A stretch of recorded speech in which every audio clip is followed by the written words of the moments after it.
మీ బంగారం తాకట్టులో ఉందా? విడిపించుకోలేక ఇబ్బందులు పడుతున్నారా? అయితే మీ బంగారాన్ని వెంటనే విడిపించి కొంటాం. గణేష్ గోల్డ్.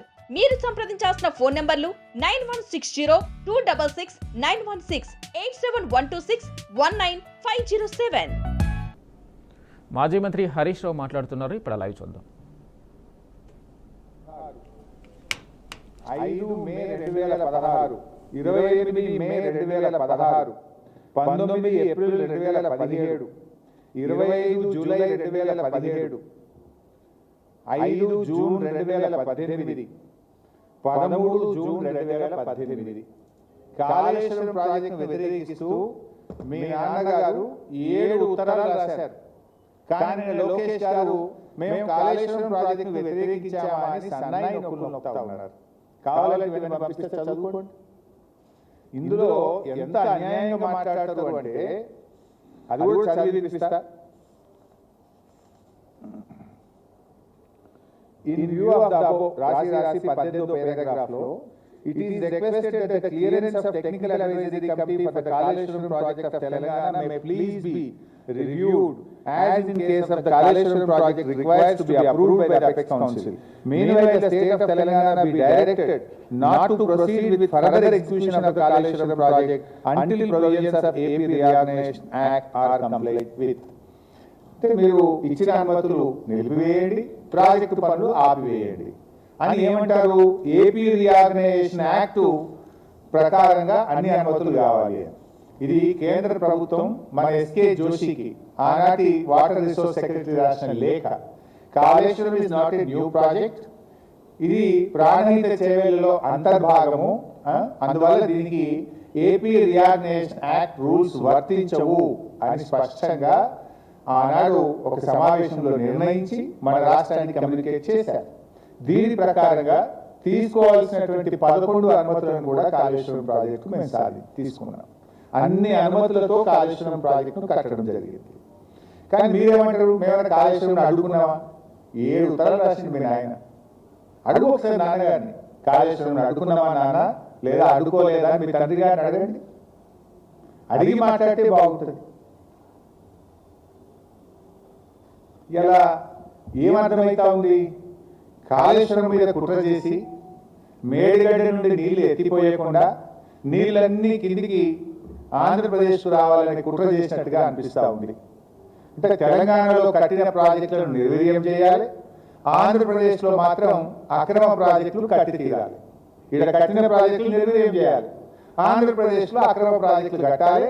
కృష్ణా నదిని ఎట్లయితే మళ్లించుకున్నామో గోదావరిని కూడా మొత్తం మళ్లించుకోవాలి. 2 నదులను కూడా హస్తగతం చేసుకునేటువంటి కుట్ర జరుగుతూ ఉంది. అంటే ఆ రోజు తెలంగాణ రాష్ట్రంని అడ్డుకోవడానికి శతవిధాలు అడ్డుపడ్డారు మీరు.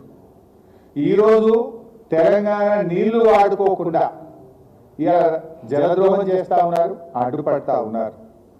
మేము ఊరుకో, మీ ఆటలు సాగనీయం. ఆనాడంటే ఉమ్మడి ఆంధ్రప్రదేశ్లో అనిపించిందేమో. ఇప్పుడు ఎట్లయితే మీరు ఎన్ని కుట్రలు చేసినా తెలంగాణ సాధించి తీరిండు కేసీఆర్ గారు.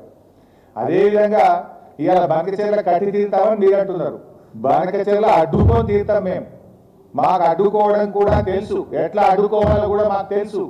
మీరు కట్టి తీరుతామని మీరు మాట్లాడినంత మాత్రాన ఈ దేశంలో రాజ్యాంగం ఉన్నది, సుప్రీంకోర్టు ఉన్నది, ఈ దేశంలో కాన్స్టిట్యూషన్ ఒకటి ఉన్నది. నీ ఇష్టం వచ్చినట్టుగా ఏదో 10 మంది ఎంపీలు చేతులు ఉన్నారు కదా, ఢిల్లీలో బీజేపీ గవర్నమెంట్ చేతులు ఉంది కదా అంటే ఈ దేశంలో కొన్ని హక్కులు ఉన్నాయి, కొన్ని చట్టాలు ఉన్నాయి, కోర్టులు ఉన్నాయి.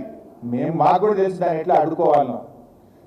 ఎందుకు అంటే మేమేమి మీ ప్రాజెక్టులు అడ్డుకోవాలని మాకేం కాదు, కానీ మా హక్కుల సంగతి మాట్లాడుతున్నాం. మేము మా న్యాయబద్ధమైన వాటా సంగతి మేము మాట్లాడుతూ ఉన్నాం. సో ఇప్పుడు బుల్డోజింగ్ విధానాలు కాదు, ఏదైనా ఉంటే తెలంగాణ ప్రజల అభిప్రాయాలు గౌరవించండి.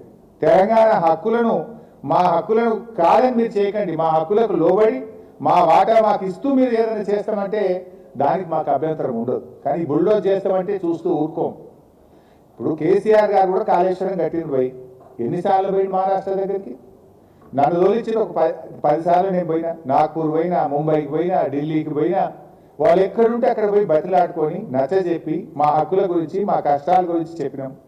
స్వయంగా కేసీఆర్ గారు కూడా 3 సార్లు ముంబైకి వచ్చి అక్కడ ముఖ్యమంత్రి గారిని, గవర్నర్ను, అధికారులందరినీ కూడా కలిసి ఒప్పించి మెప్పించి మేము కాళేశ్వరం ప్రాజెక్టు కట్టాం. కానీ మీరేంది బుల్డోజ్ చేస్తామంటున్నారు. రేవంత్ రెడ్డి మావుడైనా మా చేతులు ఉన్నాడు, ఢిల్లీ మా చేతులు ఉన్నది, అడిగేది ఏంది బుల్డోజ్ చేస్తాం కట్టిపారేస్తామంటే ఎట్లా నడుస్తుంది? ఇప్పుడు ఇంకొక విషయం, నిన్న లోకేష్ గారు ఏమంటున్నారు, మా సముద్రంలో కలిసే నీళ్ళు కదా మేము తీసుకపోతే తప్పింది అని ఆయన గారు నిన్న మాట్లాడుతున్నాడు. నేను అంటున్నా, మరి సముద్రంలో కలిసే నీళ్ళు అయితే ఉమ్మడి ఆంధ్రప్రదేశ్లోనే గోదావరి నదిలో 1480 టీఎంసీల నీళ్లు ఉన్నాయి, 968 తెలంగాణకు, 512 ఆంధ్రప్రదేశ్కు అని ఉమ్మడి ఆంధ్రప్రదేశ్లోనే ఆ రోజు నిర్ణయించిండ్రు. ఇది అసెంబ్లీలో కూడా పెట్టిండ్రు, జస్టిస్ శ్రీకృష్ణ కమిటీకి కూడా ఇచ్చిండ్రు, మొత్తం కూడా నిర్ణయం జరిగింది. మరి అన్ని నీళ్లు ఉంటే అన్ని సముద్రంలో కలిసే నిజమైతే తెలంగాణకు ఇప్పటికే కేటాయించబడిన 968 టీఎంసీలను ఎందుకు ఆంధ్రప్రదేశ్ అడ్డుకుంటున్నది? ఆ 968 టీఎంసీలకు లోబడి తెలంగాణ కడుతున్న ప్రాజెక్టులకు ఎందుకు ఆంధ్రప్రదేశ్ ప్రభుత్వం అడ్డు చెప్తున్నది? దీనికి సమాధానం చెప్పండి. నేను ఉత్తమ మాటలు మాట్లాడతలేను.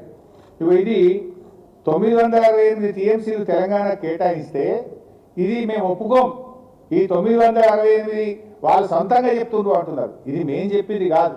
ఉమ్మడి ఆంధ్రప్రదేశ్లో ఆనాడు రాష్ట్ర విభజనకు వేయబడ్డ జస్టిస్ శ్రీకృష్ణ కమిటీకి చెప్పిండ్రు. విభజన బిల్లు అసెంబ్లీకి వచ్చినప్పుడు ఇగో తెలంగాణ 968 టీఎంసీల నీళ్లు గోదావరిలో ఇచ్చినామని చెప్పిండ్రు. కృష్ణాకు 299, ఆ 299 పంచాయతీ కూడా ఆడికెళ్ళి పుట్టిందే.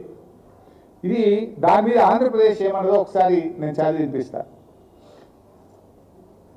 It is also submitted that Central Water Commission, Ministry of Jal Shakti cannot appraise or approve any new or revised project proposed by Telangana state in Godavari basin based on illegitimate, self-proclaimed, enmarked share of 968 TMC of Godavari water till allocation of share of Godavari water between states of AP and Telangana is finalized through mutually accepted interstate agreement or adjudication by tribunal. ఈ 968 అనేది self proclaimed, దీన్ని base చేసుకొని మీరు ప్రాజెక్టులు ఒప్పుకోవద్దు. ఎప్పటిదాకా ఒప్పుకోవద్దు అంటాడు? కొత్త tribunal Godavari జలాల్లో లెక్క చేసేదాకా ఒప్పుకోవద్దట ఒకటి. లేదా రెండవ మాట ఏమంటాడు, రెండు రాష్ట్రాలు మ్యూచువల్గా ఒప్పుకుంటే తప్ప కొత్త ప్రాజెక్టులను మీరు